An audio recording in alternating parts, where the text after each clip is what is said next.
जय नाग देवता की। जीवन अमृत चैनल की ओर से आप सभी श्रद्धालु भक्तों को नाग पंचमी की हार्दिक शुभकामनाएं। यह पर्व श्रद्धा, आस्था और प्रकृति के प्रति कृतज्ञता का प्रतीक है। नाग पंचमी के दिन नाग देवता की पूजा करके हम अपने जीवन से दोषों का नाश कर सकते हैं, सुख शांति की कामना करते हैं। आइए जानते हैं कि आज की इस पावन कथा और इसके पीछे धार्मिक रहस्य को। आइए इस पावन दिन पर हम श्रवण करेंगे नाग पंचमी की व्रत कथा। नाग पंचमी की व्रत कथा से जुड़ी कई कथाएं हैं। उनमें से दो प्रमुख कथा जो है वो आपको मैं आज सुनाने जा रही हूँ। बहुत पुरानी बात है कि एक गांव में एक किसान अपने परिवार के साथ रहता था। उसके 3 बेटे थे। एक दिन खेत जोतते समय उस किसान ने अनजाने में नागों के बिल को हल से क्षति पहुंचा दी, जिससे वहां रह रहे सांप के बच्चे मर गए। जब नागराज को यह पता चला तो वह बहुत ही क्रोधित हो उठा। रात को नागराज ने बदला लेने के लिए किसान के घर जाकर उसके 2 बेटों को डस लिया। तीसरे बेटे की भी बारी थी, लेकिन वह बहुत धार्मिक और विनम्र था। उसने नागराज को देखकर हाथ जोड़कर विनती की और कहा, हे नागराज, जो कुछ हुआ वो अनजाने में हुआ, कृपया क्षमा कीजिए। उसने नागराज की पूजा की, दूध चढ़ाया और प्रार्थना की। नागराज उसका विनम्र स्वभाव देखकर प्रसन्न हो गए और उन्होंने न केवल तीसरे बेटे को क्षमा दिया, बल्कि अपने विष से मरे हुए दोनों भाइयों को भी जीवन दान प्रदान किया। तभी से यह नाग पंचमी के दिन नागों की पूजा का विधान प्रारंभ हो गया।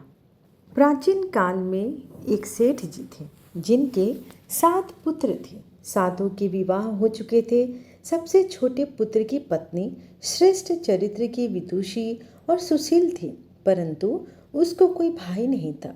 एक दिन बड़ी बहू ने घर लिपने को पीली मिट्टी लाने के लिए सभी बहुओं को साथ चलने को कहा, तो सभी धलिया लेकर और खुरपी लेकर मिट्टी खोदने लगी। तभी वहां एक सर्प निकला, जिसे बड़ी बहू खुरपी से मारने लगी। यह देखकर छोटी बहू ने उसे रोकते हुए कहा, मत मारो इसे, यह बेचारा निरपराध है। यह सुनकर बड़ी बहू ने उसे नहीं मारा। तब सर्प एक ओर जाकर बैठ गया।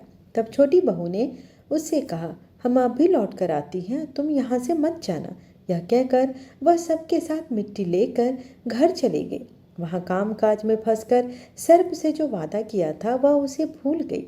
दूसरे दिन जब उसे यह बात याद आई तो सबको साथ लेकर वह वहाँ पहुंची और सर्प को उस स्थान पर बैठा देखकर बोली, सर्प भैया, आपको नमस्कार है।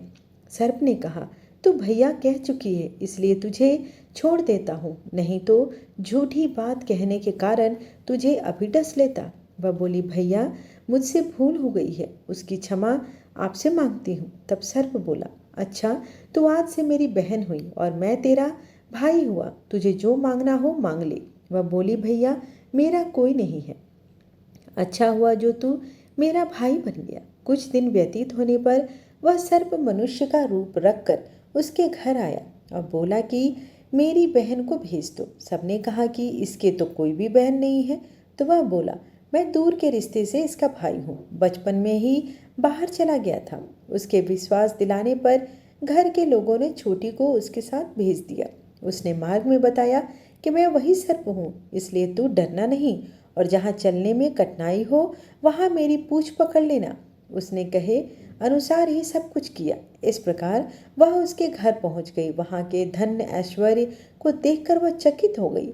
एक दिन सर्प की माता ने उससे कहा, मैं एक काम से बाहर जा रही हूँ, तू अपने भाई को ठंडा दूध पिला देना। उसे यह बात ध्यान न रही और उसे में दूध गर्म ही पिला दिया।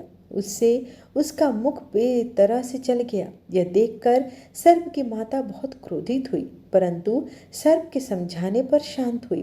तब सर्प ने कहा कि बहन को अब उसके घर भेज देना चाहिए। तब सर्प और उसके पिता ने उसे बहुत सा सोना, चांदी, जवाहरात, वस्त्र, भूषण आदि देकर उसको उसके घर पहुंचा दिया। इतना सारा ढेर सारा धन देखकर बड़ी बहू ईर्ष्या से कहा, भाई तो बड़ा धनवान है, तुझे तो उससे और भी धन लाना चाहिए था। सर्प ने यह वचन सुना तो सब वस्तुएं सोने की लाकर दे दी। यह देखकर बड़ी बहू ने कहा, इन्हें झाड़ने की झाड़ू भी तो सोने की होनी चाहिए। तब सर्प ने झाड़ू भी सोने की लाकर दे दी। सर्प ने छोटी बहू को हीरा मणियों का एक अद्भुत हार दिया था। उसकी प्रशंसा उस देश की रानी ने भी सुनी और वह राजा से बोली कि सेठ की छोटी बहू का यह हार यहाँ आना चाहिए। राजा ने मंत्री को हुक्म दिया कि उससे वह हार लेकर शीघ्र उपस्थित हो। मंत्री ने सेठ जी से जाकर कहा कि महारानी जी छोटी बहू का हार पहनेंगी, वह उसे लेकर मुझे दे दो। सेठ जी ने डर के कारण छोटी बहू से हार मंगाकर दे दिया। छोटी बहू को यह बात बहुत बुरी लगी। उसने अपने सर्प भाई को याद किया और आने पर प्रार्थना की, भैया, रानी ने हार छीन लिया है। तुम कुछ ऐसा करो कि जब वह हार उसके गले में जाए तब के लिए सर्प बन जाए, और जब वह मुझे लौटा दे तब वह हीरो और मणियों का हो जाए। सर्प ने ठीक वैसा ही किया। जैसे ही रानी ने हार पहना वैसे ही वह सर्प बन गया। यह देखकर रानी चीख पड़ी और रोने लगी। यह देख कर राजा ने सेठ के पास खबर भेजी कि छोटी बहू को तुरंत भेजो। सेठ जी डर के गए और राजा ने कहा कि वे स्वयं छोटी बहू को साथ लेकर उपस्थित हुए। राजा ने छोटी बहू से पूछा, तूने क्या जादू किया है? मैं तुझे दंड अवश्य दूंगा। छोटी बहू बोली, राजन, धृष्टता क्षमा कीजिए।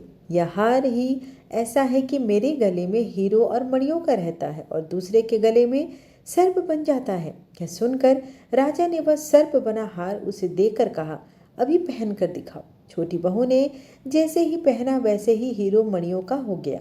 यह देखकर राजा को उसकी बात का विश्वास हो गया और उसने प्रसन्न होकर उसे बहुत सी मुद्राएं भी पुरस्कार में दी।